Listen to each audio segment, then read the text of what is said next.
बिस्मिल्लाहिर्रहमानिर्रहीम। अस्सलाम वालेकुम प्यारे बच्चों हमें सब पता है कि हम जो है माइनर आर्क और मेजर आर्क की एंगल्स किस तरह होती हैं, उनकी मेजरिंग क्या होती है। तो अब हम एक्सरसाइज 28.2 शुरू करने से पहले थोड़े से थ्योरम समझ लेंगे। The angle in a semi circle is a right angle.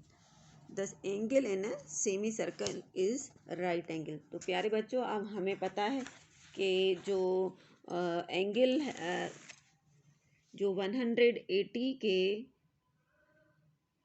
Less than आएगी तो वो मेजर आर्क की होगी। ओके, 180 के अगर लेस देन आएगी तो कौन सी होगी एंगल? मेजर आर्क की, central angle of major arc. Okay, और अगर ग्रेटर देन आएगी तो कौन सी होगी? वो होगी माइनर आर्क की एंगल। अगर 180 के इक्वल आए एंगल तो वो किसकी होगी? सेमी सर्किल की सेंट्रल एंगल। अब सीधी लाइन होगी तो हमें पता है सीधी लाइन में स्ट्रेट एंगल होती है। सेमी सर्कल की जो एंगल होगी वो 180 के इक्वल होगी। अब यही यहाँ पे बनी हुई है फिगर इस थ्योरम में। ये देखिए, ये सेंटर से गुजर रही है लाइन, तो ये हो गई हमारी 180 डिग्री की स्ट्रेट एंगल। सेमी सर्किल की एंगल जो होती है वो 180 की होती है, और जो माइनर आर्क की वहाँ पे एंगल बनेगी, सेमी सर्किल में आधा आधा होगा। अब अगर इसको इससे मिलाएं और इसको इससे मिलाएंगे और डी में देखेंगे, हमने 8th क्लास में भी पढ़ा था, ऐसे थ्योरम क्वेश्चंस किए थे, तो डी से आपको पता चलेगा कि ये पूरी 90 डिग्री की एंगल होती है। अब इसको साबित करेंगे, जिसमें वैल्यूज़ नहीं दी जाती उस क्वेश्चन को हम थ्योरम की तरह लिखते हैं। इसका क्वेश्चन इस तरह भी हो सकता है कि the angle inscribe in a semi circle is right angle. ये दोनों तरीके से क्वेश्चन पेपर में बोर्ड में आ सकता है। आपको पता है कि थ्योरम से भी क्वेश्चन आते हैं एक्सरसाइज के अलावा। क्वेश्चन नंबर इसका गिवन होगा, in a circle with a centre O angle A O B is the central angle of semicircle A D B. Angle A C B is the inscribe angle of a corresponding semicircle angle. अब proof क्या करना है? Angle A C B is a right angle.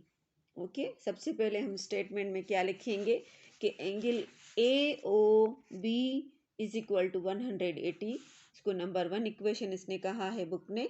तो इसका reason क्या है? Central angle of semi circle. Semi circle की जो सेंट्रल एंगल होती है वो 180 की बनती है, क्योंकि वो स्ट्रेट होती है। स्ट्रेट एंगल जो है वो 90 की होती है।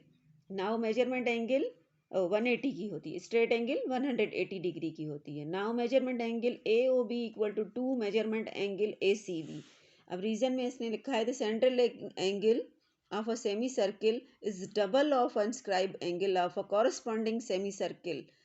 ओके, यानी सेंट्रल एंगल जो सेमी सर्किल की होती है वो डबल इक्वल होती है कॉरस्पॉन्डिंग सेमी सर्किल के।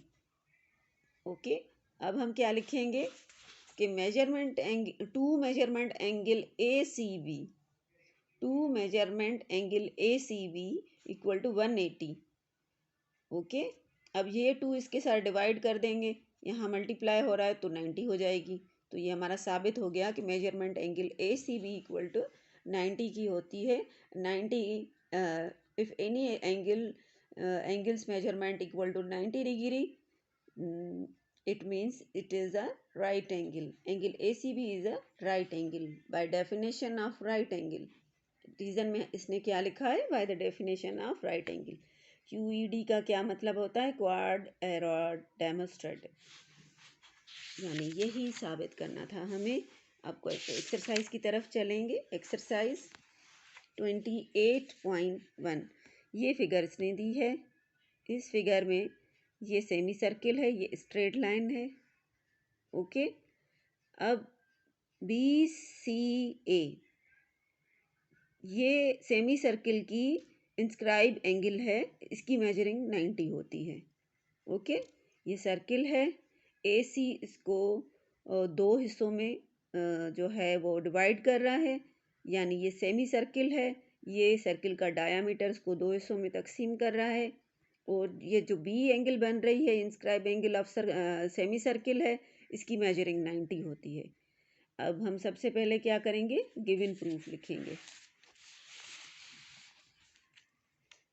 गिवन प्रूफ आप लिखिएगा कि जो ये दी गई हैं 3x+1 एंड 2x-1, क्योंकि हमें इसमें x की वैल्यू फाइंड करनी है इस क्वेश्चन में, और मेजरमेंट एंगल b = 90 लिखेंगे। अब इसको सॉल्व करेंगे।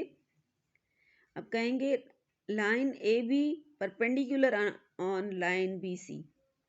Okay, line A B is perpendicular upon on B C. अब ये जो बी सी है, ये लाइन है, इस पे ए बी जो है वो परपेंडिकुलर है। परपेंडिकुलर कितनी हमारी उसकी मेजरिंग होती है 90। अब क्या लिखा है, measurement angle A B C = 90।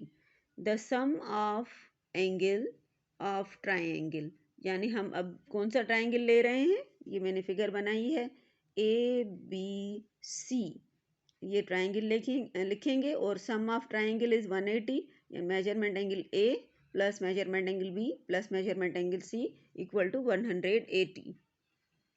अब ए की वैल्यू मैंने लिखी 2x+1, बी की वैल्यू मैंने क्या लिखी 90 डिग्री, प्लस सी की वैल्यू 3x+1 = 180। 90 मैंने आपको बताया कि सेमी सर्किल की इंस्क्राइब जो एंगल होती है वो 90 की होती है। करने का वही तरीका, 2x और 3x प्लस हो जाएंगे, 1 -1 + 1 से कैंसिल हो जाएगा, 180 में से 90 माइनस करेंगे तो हमारे पास 90 बचेगा। 5x के साथ मल्टीप्लाई हो रहा है, डिवाइड करेंगे तो हमारे पास 18 डिग्री आ जाएगा। ये हमारे पास x की वैल्यू आ गई। ओके बेटा, अब हम क्वेश्चन नंबर 4 करेंगे। क्वेश्चन नंबर 4 इसलिए कर रही हूँ क्योंकि वो थ्योरम की तरह सॉल्व होगा। यहाँ पर वैल्यूज़ थी, इसमें भी वैल्यूज़ हैं, ये हमने कर लिया। ये तीनों इसी तरीके से होंगे। क्वेश्चन नंबर 4 जो है वो थ्योरम की तरह लिखा जाएगा। Question number 4, prove that a rhombus inscribe in a circle is a square. अब हम गिवन क्या लिखेंगे, पहले फिगर बनाएंगे। आपको पता है कि एग्ज़ाम में, बोर्ड के एग्ज़ाम में आधे मार्क्स जो हैं वो फिगर के मिलते हैं। अगर आपके 10 मार्क्स हैं तो 5 मार्क्स जो हैं वो इस फिगर के होंगे। फिगर सही बिल्कुल होगी तो पूरे आधे मार्क्स आपके हो गए। अब सर्किल बनाएंगे, उसमें जो है हमने रॉम्बस बनाया ए बी सी डी। अब गिवन क्या लिखेंगे, A B C D rhombus inscribe in a circle with centre O, जिसमें line measurement line A B = congruent measurement line B C, measurement line C D = A D, यानी all sides are equal. ये सारी जो चारों sides हैं वो एक दूसरे के बराबर हैं। प्रूफ क्या करना है, A B C D is a square. Construction joint A to C, A को सी से मिलाएंगे तो ये जो है किस तरह आगे लिखेंगे हम। सबसे पहले हमारे पास जो दो ट्राइंगल मिले, एक ये ट्राइंगल दूसरा ये वाला ट्राइंगल, इनकी कॉरेस्पॉन्डिंग करेंगे। रीजन में हम कॉरेस्पॉन्डिंग लिखेंगे, ये कॉरेस्पॉन्डिंग का साइन है।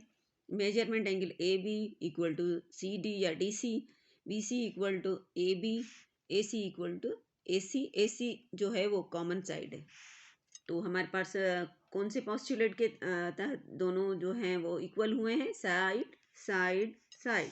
ये देखिए साइड साइड साइड पॉस्टुलेट लिखा है मैंने, ये कॉमन साइड था, ये गिवन रीजन में लिखा है। तो हमारे दोनों ट्राइंगल इक्वल हो गए। जब ट्राइंगल इक्वल हो जाती हैं तो उसकी कॉरेस्पॉन्डिंग एंगल्स भी इक्वल हो जाती हैं। तो measurement angle B = congruent to measurement angle A. अब यहाँ पे हमने लिखा है ऑपोजिट एंगल आर सप्लीमेंट्री। अब ए एंड बी जो हैं उनको अगर उनका सम करेंगे तो 180 होता है। हमें पता है कि क्वाड्रिलेटरल में जो साइड की एंगल्स होती हैं उन्हें प्लस किया जाए तो वो 180 होता है। अब हम इन दोनों को प्लस करें तो 180 आ गया। तो सिंपली हम जो नंबर 1 में कह के आएंगे मेजरमेंट एंगल बी = ए है, तो मेजरमेंट एंगल बी = ए है, तो एक एंगल कितने की हुई 90। ये दोनों एंगल प्लस करेंगे 180 की है तो एक एंगल हमारे पास 90 की आ जाएगी। जब हमारे पास एंगल 90 की आ गई तो it means This is a square, inscribed square in a O center circle. Okay तो हम यहाँ पे क्या लिखेंगे? From equation 1. Okay ABCD is a square.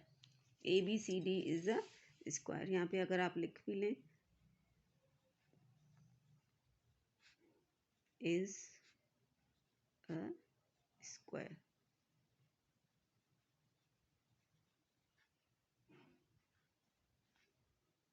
उम्मीद है आपको अच्छे तरीके से समझ में आ गया होगा. अपनी दुआओं में याद रखिएगा. ओके, अल्लाह हाफिज़.